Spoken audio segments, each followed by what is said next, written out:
నమస్తే, నేను మీ యష్మిత. ETV life ఆధ్యాత్మిక ఛానల్ జీవన యోగ కార్యక్రమానికి మీ అందరికీ స్వాగతం.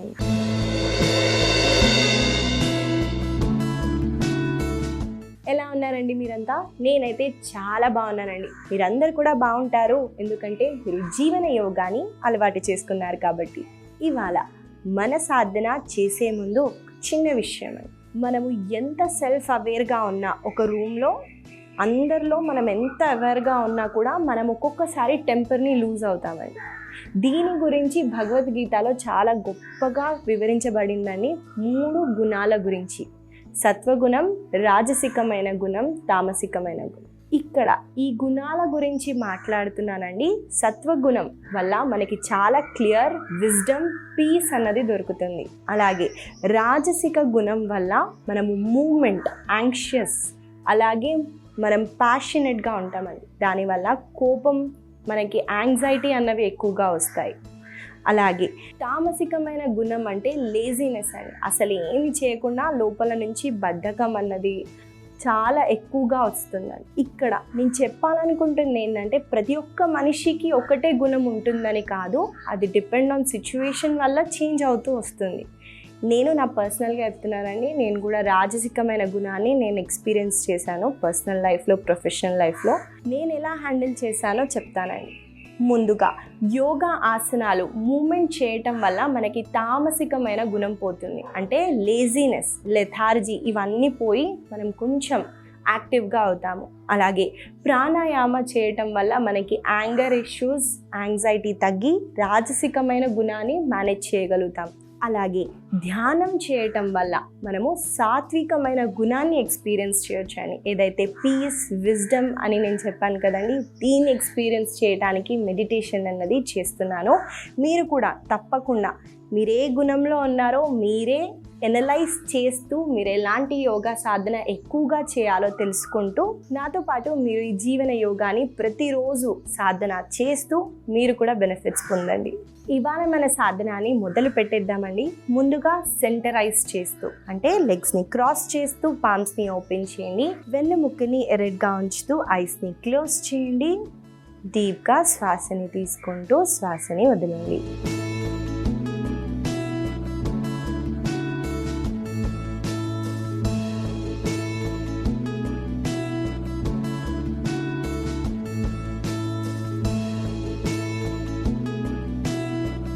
ఇప్పుడు మనము ఓం చాంటింగ్ చేద్దామండి. శ్వాసని ముక్కు ద్వారా తీసుకోండి. శ్వాసని వదిలేటప్పుడు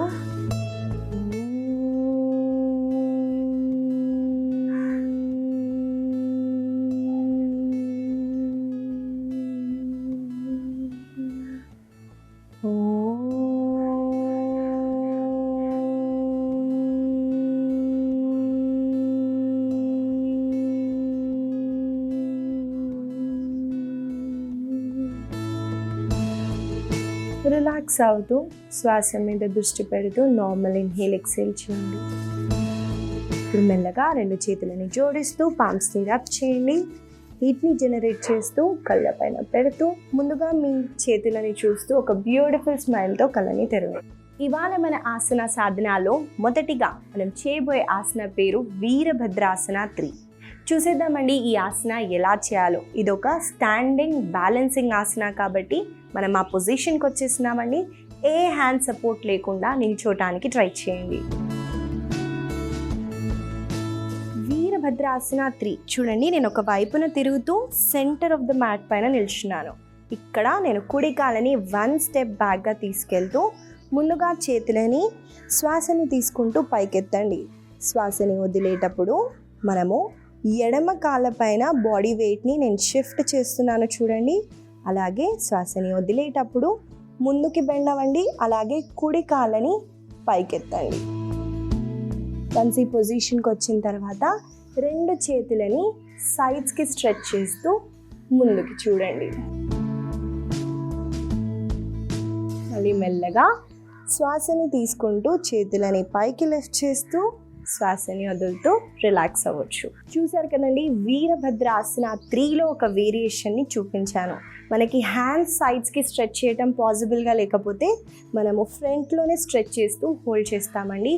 ఈ ఆసన చేయటం వల్ల మనకి లెగ్స్ అనేవి బాగా స్ట్రెంగ్తన్ అవుతాయి. బ్యాలెన్సింగ్ కాబట్టి ఫోకస్, కాన్సన్ట్రేషన్ అన్నది బాగా పెరుగుతుంది. గుర్తు పెట్టుకోవాల్సిన ఒక పాయింట్ అండి, మీరు ఏ పాయింట్ పైన సింగిల్ గేజ్ చేస్తూ హోల్డ్ చేయడానికి ట్రై చేయాలి. మనం అటు ఇటు చూసామంటే బ్యాలెన్స్ అవుట్ అవుతుంది. కాబట్టి ఒక పాయింట్ని గేజ్ చేస్తూ హోల్డ్ చేయండి. మనం కలిసి ఆసనాన్ని కొన్నిసార్లు 2 కాళ్ళతో చేద్దాము. నాతో పాటు మీరు చేయండి.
మెల్లగా 2 చేతులని కాళ్ళని రిలాక్స్ చేయండి. ఇదండి వీరభద్రాసన 3. ఇక్కడ నేను నా మోకాలని స్ట్రైట్గా పెట్టానండి, బెండ్ చేయకుండానే చేశాను. అదొక్కటి గమనించి దాన్ని అలాగే చేయడానికి ట్రై చేయండి. వీరభద్రాసన 3 ఆసన ఎలా చేయాలో, అలాగే దీనివల్ల కలిగే లాభాలు ఏంటో తెలుసుకున్నాం కాబట్టి తప్పకుండా దీన్ని ప్రతిరోజు ప్రాక్టీస్ చేయండి. నేను ముందుగా చెప్పినట్టు ఈ సత్వ, రాజ ఇంకా తామసిక గుణాలని ఎలా బ్యాలెన్స్ చేయాలో యోగా సాధన చేస్తూ చెప్పానండి. ఈ గుణాలే కాదండి, మన చక్రాలని, మన నాడీస్ని, మనకి ఇంటర్నల్గా ఎనర్జీని పెంచటానికి యోగా సాధన చాలా ఉపయోగపడుతుంది.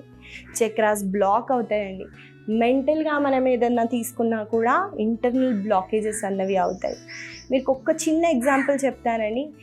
ఎప్పుడో ఒకసారి మనం బండి మీద నుంచి పడ్డామనుకోండి, నెక్స్ట్ బండి నడపాలన్నా కూడా ఎక్కువగా ఫీమేల్స్లో చూసానండి, చాలా భయపడతారు. ఆ భయం పోవటానికి చాలా టైం పడుతుంది. అంటే ఆ భయం అన్నది మెంటల్ బ్లాకే అండి. అలాంటి బ్లాకేజెస్ మనలో చాలా ఉంటాయి. అలా ఇన్సెక్యూరిటీ ఫీలింగ్స్ చాలా ఉంటాయి. వాటిని రిమూవ్ చేస్తూ మనకి కాన్ఫిడెన్స్ని పెంచడానికి కూడా యోగా సాధన చాలా మనకి ఉపయోగపడుతుంది. కాబట్టి తప్పకుండా ప్రాక్టీస్ చేయండి. మన సాధనలో మనం తర్వాత చేయబోయే ఆసన పేరు ఉత్థాన పృష్ఠాసన. ఈ ఆసనాలో ఒక చిన్న వేరియేషన్ని చూపిస్తాను, చూసేద్దామండి ఆసన ఎలా చేయాలో. ఈ ఆసన చేయటానికి ముందుగా నేను ఫలకాసనాలోకి వస్తున్నాను, చూడండి.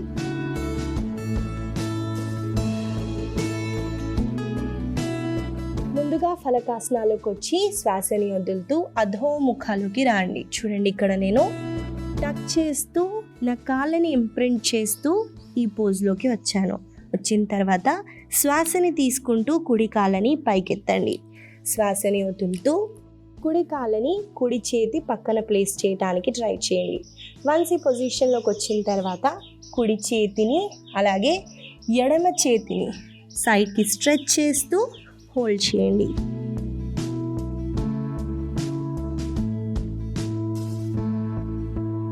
మళ్ళీ మెల్లగా మీ చేతులని సెంటర్లోకి తీసుకొచ్చి లెగ్ని రిలాక్స్ చేయొచ్చు.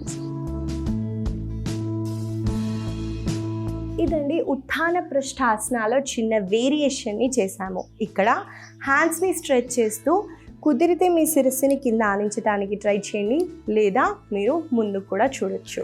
ఈ ఆసన మనకి హిప్ ఓపెనింగ్ ఆసన అండి.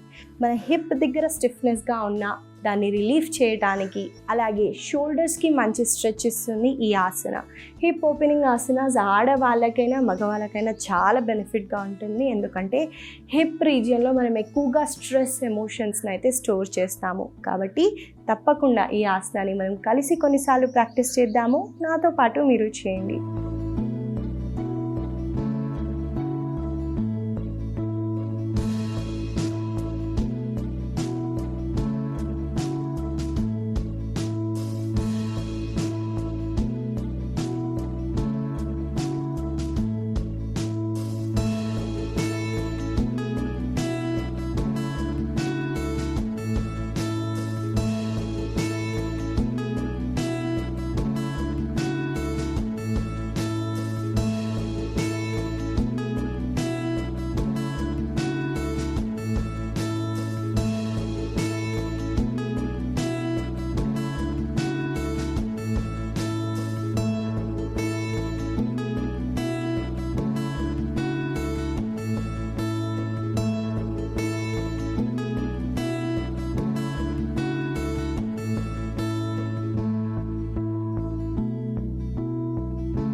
మెల్లగా శిశువాసనాలో రెస్ట్ చేయండి.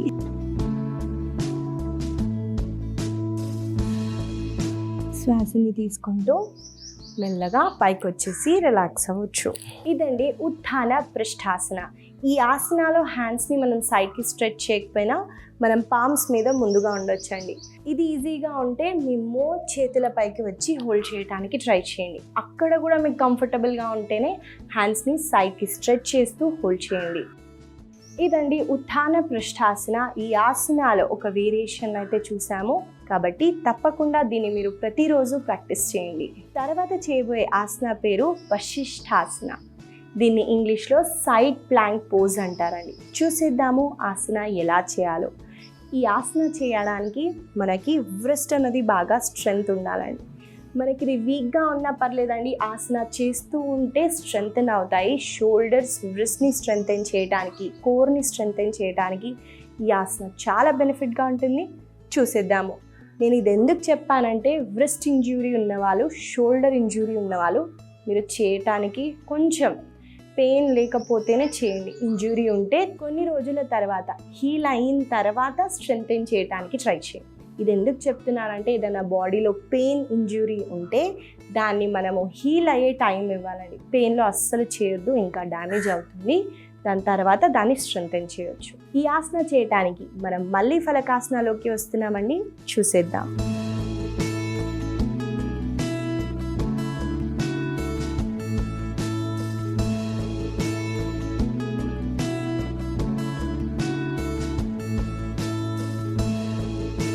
ఫలకాసనాలోకి వచ్చిన తర్వాత చూడండి, ఎడమ చేతిని సెంటర్లోకి తీసుకొస్తూ నేను నా బాడీని కుడి వైపున ట్విస్ట్ చేస్తూ ఈ పొజిషన్కి వచ్చాను.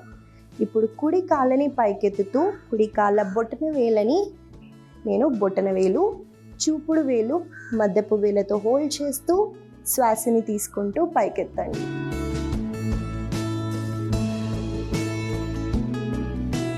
మెల్లగా రిలీజ్ చేస్తూ మళ్ళీ సెంటర్కి వచ్చేసి రిలాక్స్ అవ్వచ్చు.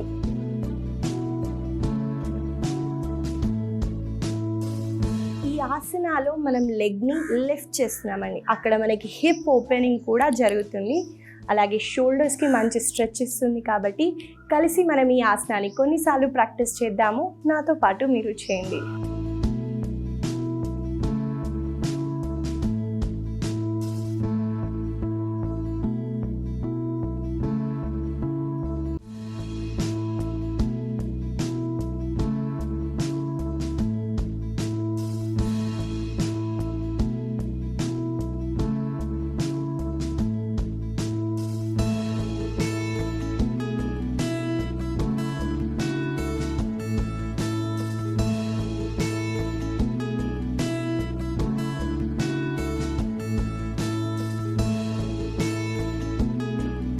ఇక్కడ చాలామంది చేసే కామన్ మిస్టేక్ని చూపిస్తానండి.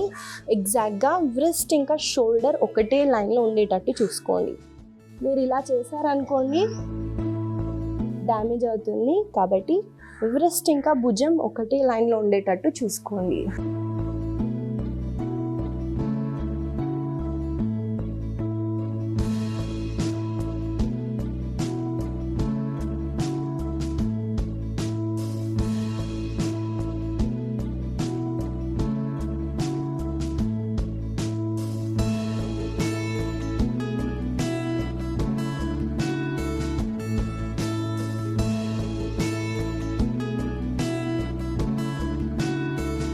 మెల్లగా శ్వాసను తీసుకుంటూ పైకి వచ్చేసి రిలాక్స్ అవ్వచ్చు. మీరు గమనించినట్టయితే నేను ఎక్కువగా ఎగ్జాస్ట్ అయ్యి శిశు ఆసనాలు రెస్ట్ చేస్తున్నానండి. మీరు కూడా ఏదన్నా ఆసన చేసిన తర్వాత అన్ఈజీ లేదా బ్రెత్లెస్గా ఉంటే శిశు ఆసనాలు రెస్ట్ చేయండి. ఇన్స్టెంట్గా మన మైండ్ ఇంకా బాడీ అన్నది రిలాక్స్ అవుతుంది. ఇదండి వశిష్ఠాసనాల చిన్న వేరియేషన్ని చూపించాను. దీనివల్ల కూడా హిప్ అన్నది బాగా ఓపెన్ అవుతుంది. కాబట్టి తప్పకుండా ఈ ఆసనాతో ఈ వేరియేషన్ని ప్రాక్టీస్ చేయండి. మనము తర్వాత చేయబోయే ఆసన పేరు నౌకాసన. చూసేద్దాము ఆసన ఎలా చేయాలో. ఈ ఆసన చేయటానికి సిట్టింగ్ పొజిషన్ నుంచి చేయొచ్చండి, లేదా మనము శవాసన నుంచి కూడా చేయొచ్చు. నేనైతే ఇప్పుడు దండాసన సిట్టింగ్ పొజిషన్ నుంచి చూపిస్తున్నాను. ఒక వైపున తిరుగుతూ లెగ్స్ని స్ట్రెచ్ చేయండి. లెగ్స్ని స్ట్రెచ్ చేసిన తర్వాత చూడండి కొంచెం వెనక్కి వెళ్ళండి. వెళ్ళిన తర్వాత హ్యాండ్ సపోర్ట్ తీసుకోవచ్చండి, లేదా తీసుకోకుండా కూడా లెగ్స్ని పైకి లిఫ్ట్ చేయండి. మీ ఐ లెంత్లో మీ కాళ్ళ బొటన వేళ్ళు ఉండాలండి. మళ్ళీ 10 degrees డౌన్, మళ్ళీ పైకి లిఫ్ట్ అవ్వాలి, మళ్ళీ డౌన్.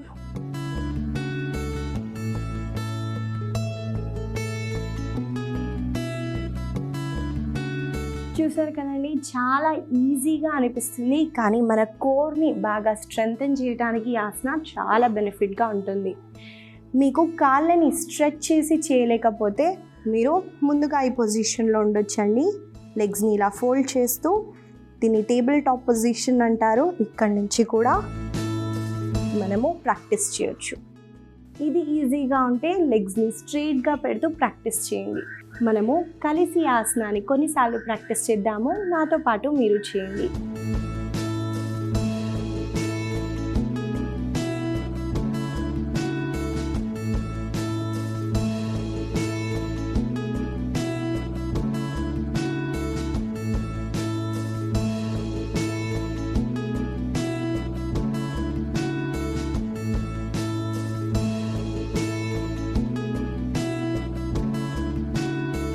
మధ్యలో కావాలంటే కొంచెం రిలాక్స్ అయ్యి మళ్ళీ కంటిన్యూ చేయండి.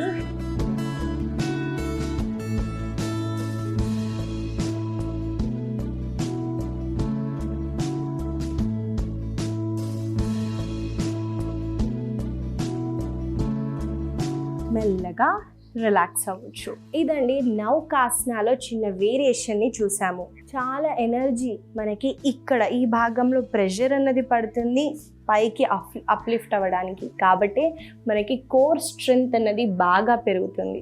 మనకి కోర్ మజిల్స్ అంటే ఓన్లీ పొట్ట భాగమే కాదండి, ఈ వెనకాల భాగం మన పై మజిల్స్ అన్నీ కోర్ కిందికి వస్తుందండి. కోర్ స్ట్రాంగ్గా ఉంటే మైండ్ స్ట్రాంగ్ ఉంటుంది. మీరు ప్రతిరోజు ఈ ప్రాక్టీస్ని 2 to 3 minutes చూడండి. మీరు ఏదైనా మైండ్ వీక్గా ఉన్న వాళ్ళకి మీరే గమనిస్తారండి, చాలా విల్ పవర్ అనేది పెరుగుతుంది, మైండ్ కూడా స్ట్రాంగ్ అవుతుంది. ఇదండి నౌకాసన. ఈ ఆసన వల్ల కలిగే లాభాలని తెలుసుకున్నాము, అలాగే వేరియేషన్ని కూడా చూసాం. కాబట్టి తప్పకుండా దీన్ని ప్రతిరోజు ప్రాక్టీస్ చేయండి. ఇవండి ఇవాళ మన ఆసన సాధన. మనం ముఖ్యంగా బ్యాలెన్సింగ్ అలాగే హిప్ ఓపెనింగ్ ఆసనాలను అయితే చేశాము. వీటిని మీరు గుర్తుపెట్టుకుంటూ రోజు పొద్దున్న సాయంత్రం వేళలో తప్పకుండా ప్రాక్టీస్ చేయండి. ఇవాళ నేను మీకు ఇచ్చే చిన్న సలహా ఏంటంటే అండి, సాత్వికమైన గుణం గురించి మాట్లాడాం కాబట్టి ఈ గుణాలు మన ఫుడ్ బట్టి కూడా ఉంటుందండి. ఇది మనం ఫుడ్లో ఎక్కువగా వినుంటాము, సాత్వికమైన ఫుడ్, రాజసికమైన ఫుడ్ అని. అలాగే ఇవి మనకి గుణాలని కూడా సెట్ చేస్తుందండి. సాత్వికమైన ఫుడ్ తీసుకుంటే సాత్వికమైన గుణం కూడా వస్తుంది. కాబట్టి సాత్వికమైన ఫుడ్ని ఎక్కువగా కన్జ్యూమ్ చేయాలి. ఈ సాత్వికమైన ఫుడ్ అంటే ఏంటి యష్మిత అని అడిగితే, మన హోల్ గ్రెయిన్స్, మన వెజిటేబుల్స్, ఫ్రూట్స్, నట్స్, వీటన్నిటిని మనం సాత్వికమైన ఫుడ్ అనొచ్చండి. అంటే ప్లాంట్ బేస్డ్ ఫుడ్స్, అంటే నాన్ వెజిటేరియన్ కాకుండా, ఫ్రైడ్ కాకుండా, ప్రాసెస్డ్ షుగర్, ప్రాసెస్డ్ ఫుడ్ కాకుండా ఉంటే దాన్ని సాత్వికమైన ఫుడ్ అంటారండి. దాన్ని ఎక్కువగా కన్జ్యూమ్ చేసి చూడండి. ఈ సాత్వికమైన గుణాన్ని అంటే పీస్, విజ్డమ్, ఇలాంటివి మనకి ఎక్కువగా మన లైఫ్లో ఎక్స్పీరియన్స్ చేయొచ్చండి. పెద్దవాళ్ళు చెప్పారు కదండి, మనం ఏదైతే తింటామో అదే మనము అని. కాబట్టి ఈ సాత్వికమైన ఫుడ్ని కొన్ని రోజులు అలవాటు చేయండి. మీరు తప్పకుండా ఈ గుణం షిఫ్ట్ని మీరు అబ్జర్వ్ చేయొచ్చు. ఈ చిన్న సలహా మీకు ఉపయోగపడుతుందని ఆశిస్తూ మళ్ళీ కలుద్దాం.